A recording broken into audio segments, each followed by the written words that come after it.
Like you said, you've been at PortaFab for over 20 years? Yeah, so in May it'll be 27 years with PortaFab, a long time. Who would have thought to answer an ad out of a newspaper? Right. So learned a lot about the product, about the industry, not just the modular buildings, but our distributors and just different strategies for selling. Yeah, and one of the things that I wanted to talk through too, because I used to sell forklifts, and when I heard of PortaFab, my thought was modular offices.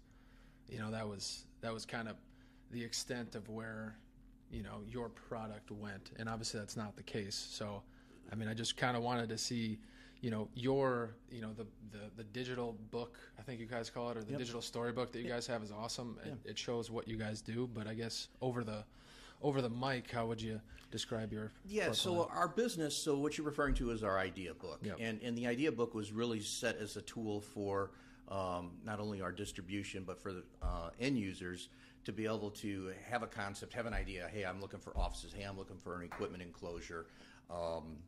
And then be able to take that book and use it as a pretty quick, ready reference tool and get some visualizations and start the process of dialing in, for a specific project. But ultimately, and I use those two examples of the office and the equipment enclosure because that's really where our business, to your point of, you said PortaFab and implant offices and buildings, so that automatically kind of leads you down the path of shipping, receiving manager offices and conference rooms and so on and so forth. And at the end of the day, that very much is a big part of our business, but that is the people-related enclosures.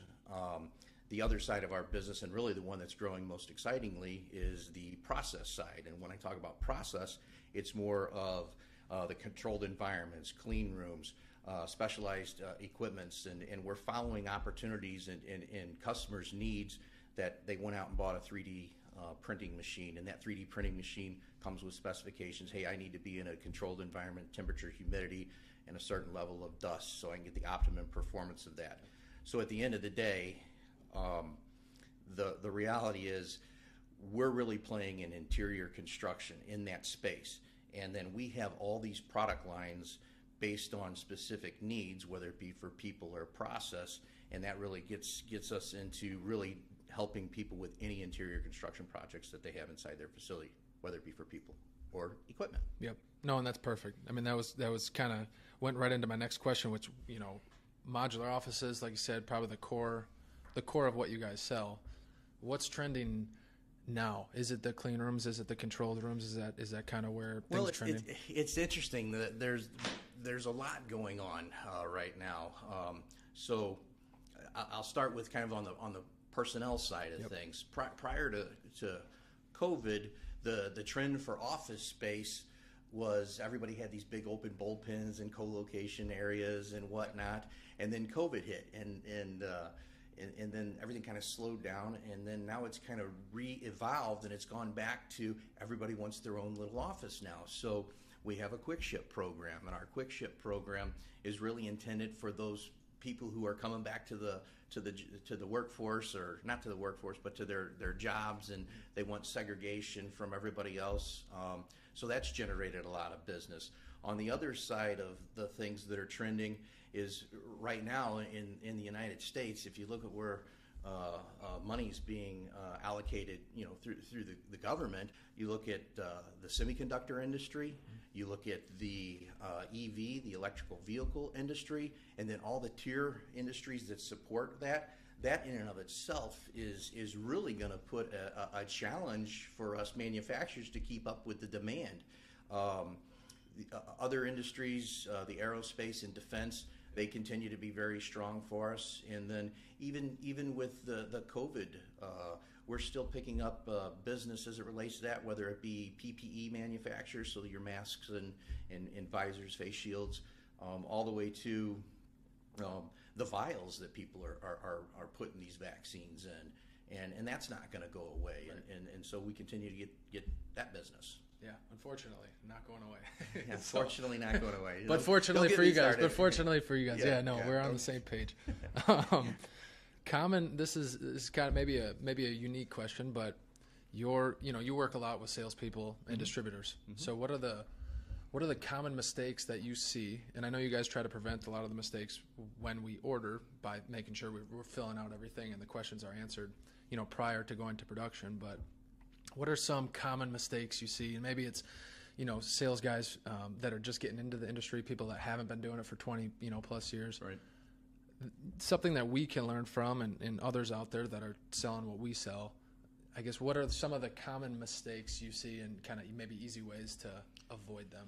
Yeah, I guess I'll try to simplify this. And whether you're a newbie to the industry or a seasoned veteran, I think you got to slow down and dot the I's and cross the T's, right? And from my perspective, whether or not I'm out on a sales call working with you or one of our other salespeople, or if you're out by yourself, you really are. There's really some basic, simple things that you can do to try to avoid pitfalls, and that's what we're talking about, pitfalls, right? And so, what I always tell people is let's just keep it simple. Don't bid anything or sign off on anything without going out and doing your double checks. And so on the front end of a project, really the simple thing to do is go out to the environment, look up what's going to cost me money if I miss it. So things like sprinkler systems, ductwork, bus lines, for electrical cabling and whatnot. The next thing I'm going to do is I'm going to look down. I'm going to look down and say, I didn't see that there was a curb there or there's a drain or whatnot. Yep. So you look at what's in the floor, right? Mm-hmm. And then you can start from that very simplistic thing. Then it becomes, get your tape measure out and start, asking the questions with the client and vetting out your measurements. And that's probably oversimplifying it. Yeah. But that's exactly what we teach our salespeople and what we try to teach our distribution. And then on the back side of this thing, to your point, we put together these nice elaborate drawings, to go out and vet out the project. And again, you really need to walk through that same process. Look up, look down, and then confirm your measurements. And if you do that, I think we can avoid a lot of the potential unforeseen things. Yeah, I think it's similar to everything that we sell, right? We'll get a phone call, hey, I need some racking. It's like, it's not that simple, right? Right. I need some 18-foot tall uprights. It's like, well, there's a lot of other questions to ask, that goes with it. Similar to, I need an 8x10 office. Okay, how many sides? Right. How many sides? How many windows? How many doors do you need to cut out for, AC? And I think my next question would be, from an end user's perspective, because everyone wants things quickly. Right. I think now with COVID and supply chain issues, people have sort of people have a better understanding now, and they're more patient, I would say. I would agree. But people still want it right away. Right. So when that happens, end users, salespeople, distributors, we sometimes, might not check all the boxes or not cross all the T's. So I guess my question is, from an end user perspective, what piece do I don't want to say buyers, it's not buyer's remorse, it's what do they forget? A load bearing roof, a cutout for an AC, maybe a window should have gone here. So I'm just curious, like, what investments do people tend to forget about up front that maybe they wish they did? From the start? And I think you kind of nailed it in a couple of your examples. I think we're in the business collectively, whether it's manufacturer and distributor, we're in the business to help people maximize and utilize their space in the most effective way possibly, right? And I think we, from our perspective, need to continue to ask those questions and pose different solutions for end users to really open up their eyes on really what our true capabilities are. One of the examples that I would cite is, we have the ability to build a 40-foot tall wall to divide something. Mm-hmm. Most people aren't going to know that they have that resource to do that. And it always kind of kicks me in the butt because a general contractor will go build the 40-foot wall, mm-hmm. and then you guys will put in the high-speed roll-up door in the wall that you could have provided as part of your package. Right. But the value add to the end user is now they've got something that's not permanent construction. They can take it down, move it around, repurpose it as their needs, change and grow. So the whole concept of why we help people do what we do. But I really think that to go back to the specific question, I think really looking at it from a space utilization perspective is the biggest thing that I think we can help them with, is maximizing that space. And then the second thing is one of the things that always seems to kind of get us from time to time would be, we talk in terms, our industry has, as it relates to the modular buildings, has a tendency to talk in terms of panel height, and people use that as a benchmark. Well, if I'm doing a 10-foot tall wall and I'm got a load-bearing design in that, well, your ceiling is going to be around 8 foot, 8'6", and if this was a building going over a piece of equipment that maybe it works for today, but the technology changes, it's not going to work for it in the future. So, ceiling heights are a big deal. That's one of the things that we try to educate people on is let's don't talk so much in terms of overall panel height. Let's talk about the usable space, your ceiling height, and that will help us back into all the other parameters for a specific project. Yeah, and my first thought now, I'm going to a previous project we worked on where, there's 30-foot clear, and there's a 9-foot or 10-foot tall building, and the roof or the ceiling's not load bearing. So now you've eliminated the ability to go to a 2-story, right, or to put anything above it. So that one's an easy one, but I think that's what I see a lot of these huge facilities, and they got these tiny offices that aren't set up sometimes, to add another level. Yeah, and we also are working in different funnels of business. So you've got existing construction that's out there, and that's where we can really help people. And then we're also trying to engage with the design build architectural community to where we can capture some of those builds that would traditionally be done out of conventional construction and do it with modular. So that's really trying to get ahead of the whole project. And the value add there is that ultimate flexibility. Take it down, move it around. I know I get repetitive on that, but if you look about some of these industries that I was talking about that are booming, the technology sector, the reason that we do so well in the technology sector is because processes, regulations, equipment, it all changes dynamically, and our product does that very well with through that dynamic change. Yeah, my thought, when I first got into the industry, probably 7-8 years ago, I would always hear if they're modular, you can move them, right? And I just, at the time, I was 1-2 years in, and I hadn't seen that, so I always thought it was just kind of a selling point that people say, like you can move it, but now that I've been doing it for a little longer, you actually see businesses grow, processes change, and it actually is fairly easy to add on or to move. So it just kind of was a funny wake up for me, where at the time I'm like, I don't really see it, but now I do. So I just had one of our distributors over in Michigan last week called up a little 12x16 building. It's been there since early 2000, right? Yep. And it's a lab. They run out of room, and the equipment changed, and they got to bump it out by 2 feet. And the question was, can I do it? And just smile. That's an easy one. Which direction are you going to bump it out? Right. We're bumping it out to 16 foot. Perfect. Easy. Yeah. So no, that was just from being, have done this for a little longer, not anywhere near your 27 years yet, but just kind of a different perspective, a shift for me at least. Right. I got three more things that I wanted to really touch on, and kind of random here. So from your perspective, what makes a good salesperson? It's a very generic question. Yeah. So I think the ability to listen is a key attribute. You've got to be able to stop talking and listen, right? Can be hard to do sometimes, but I think listening is key, and really taking in what a client is sharing with you, and this is regardless of any industry, in my opinion, and then really looking at trying to solve the problem in the best interest of the client, and put yourself in their shoes, and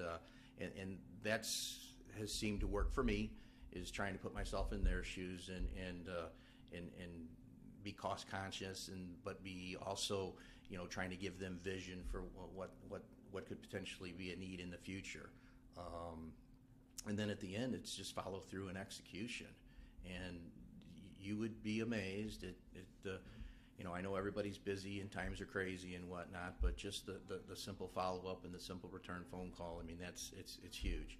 And so staying engaged, that would be my simple answer, I guess. It is surprising right now how many people have reached out to us and say, we just can't get a hold of whoever we've worked with in the past. Right. For us, it's definitely solving the problem, creating a solution. Obviously, it's in our name. That's why, that's how we're going to be, selling. Right.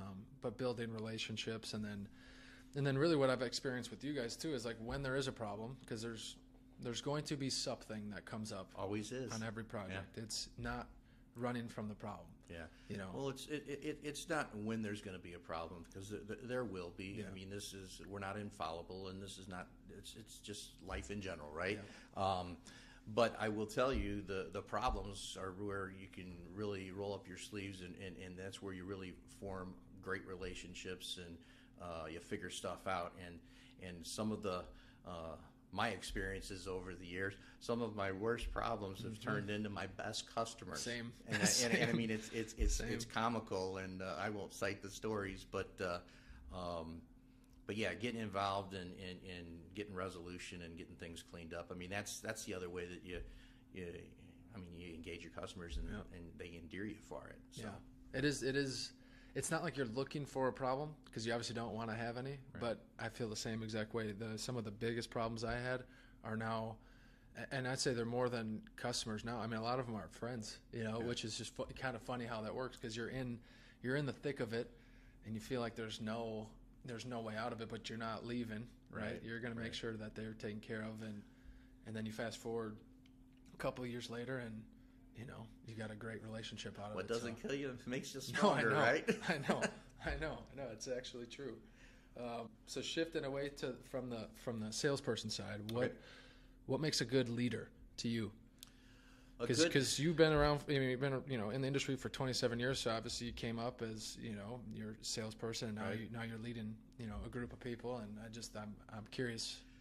I think I guess for me is trying to take the knowledge and the experiences and share that with my sales team, and I get the biggest kick out of it, because most of everything that I've have the great fortune of sharing really wasn't me. It's the stuff that I've learned from everybody else. And all of us salespeople, we all have our strengths and weaknesses, right?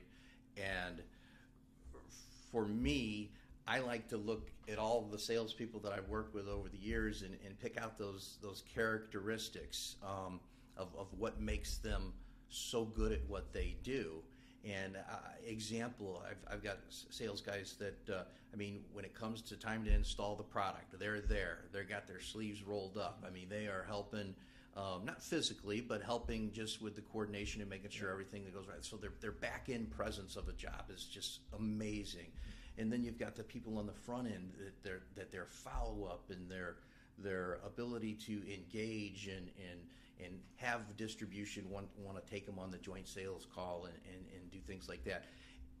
And I could go on and on and on about these attributes, but if you combined all those together, and I share that, I think that helps me lead people down a path to be successful. Yeah. I guess that's how tying it back to the leadership side of it. So essentially you're leading by example. Lead by example, but it's not necessarily always my example. Right. It's what I've learned from everybody else. Well, it can't be. Yeah, it can't be. Yeah, you gotta help people see the light. And like I said, I've just had the very good fortune of being around a lot of successful salespeople and try to take bits and pieces from all of it and then bestow that wisdom. Right? No, and you see the flip side sometimes where. And it may work in the short term where guys or salespeople, they gather all this information, they want to keep it to themselves and not share it with the young guys, not share it with other people, and then obviously that runs out. Your success will ultimately stop at one point because you're not willing to share. So I've been very fortunate the same way to learn from guys, and I'm still trying to figure things out. That's why I'm asking you questions. Well, every day I still get to say I don't know. Let me find out and get back to you. Yeah. So that's cool. Yeah. No, that's a good way of looking at it. Last question from a distributor. So what qualities? And I'm sure it pretty much ties up the last two questions. What are you looking for? What is PortaFab looking for? In a distributor? And obviously we have our competitors out there, and we're going to share this with whoever. There's enough to go around. So sure. So it's a great question, and from a PortaFab's perspective, if I could dial a dream, so to speak, for a distributor, I'm looking for a distributor that we can bring the value of our solutions and we can capture the mind share of that particular distributor and be in the top 3 things that they think of on a daily basis. If I can be in that mind zone, if you will, or have that mind share, that's where I'm going to be the most. That's where we're going to be the happiest. Now, it goes well beyond that, because the distributor that I'm looking for, I also want them to have the ability to take projects completely cradle to grave. And the single common denominator of our top distribution anywhere in this country is the ability to take a building. We'll use a very simple one, a 12 by 12 building, and take that 12 by 12 building and literally take it turnkey. In our industry, a lot of distributors want to sell the building, and sure, they'll put it up and install it, and then they'll walk away, and the electrical and the fire suppression and the flooring and the HVAC, just let somebody else take care of that.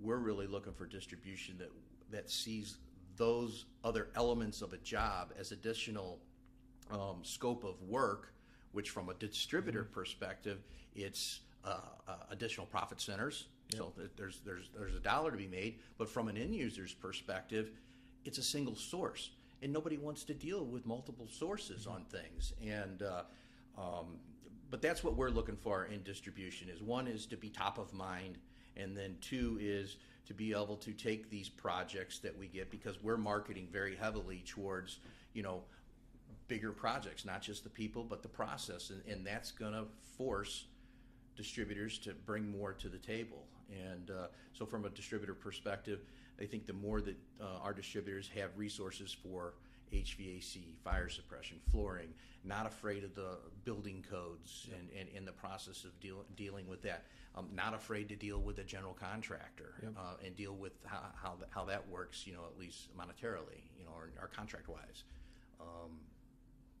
I mean, that's really it in its simplicity.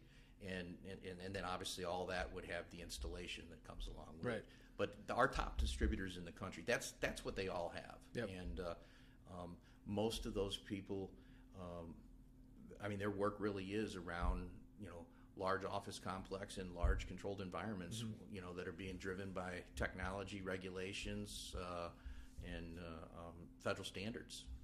Yeah, and I think, I don't want to say it scared me at first going through fire suppression, going through, having to deal with electrical. But now, I feel that, it's not that I feel, we feel that very confident now, because we've had several projects, under our belt where we've had to deal with fire suppression, we've had to deal with electrical, we've had to bring it all together and we have our own installation crew. So we feel definitely very confident, now than we did a few years ago. You gotta crawl before you walk, walk before you run, right? Yep. And listen, I just don't open up the Rolodex or the yellow pages. I'll date myself now and find somebody that fits this perfectly. A lot of what we do is work with our existing distribution that want to get there, and part of getting there is finding those resources. And once you develop those resources, then the sky's the limit. Again, as I refer to some of our top distribution, they didn't all start there. A lot of them just started with just little simple buildings, and now they've morphed into really any kind of construction project that you can come up with. They've got the resources for it, and then really what gets fantastic from our perspective as we talk about distribution, then that means that your marketplace is anywhere. Yep. And we like that. Yeah. We like that. And that's what we kind of look at anybody that has a dock door is a potential customer of ours. Oh, sure. And I think with your product line and everything you have, it's even more than that. Yeah. Well, I always tell people if they got a dock door, that means they probably got a shipping receiving manager. Right. So where are they sitting? Yeah. And then what the heck's the company doing inside there? And then if we can keep people thinking of just all of our capabilities from an interior construction perspective, the sky is the limit of what we can help them with interior wise. For builds. Yeah.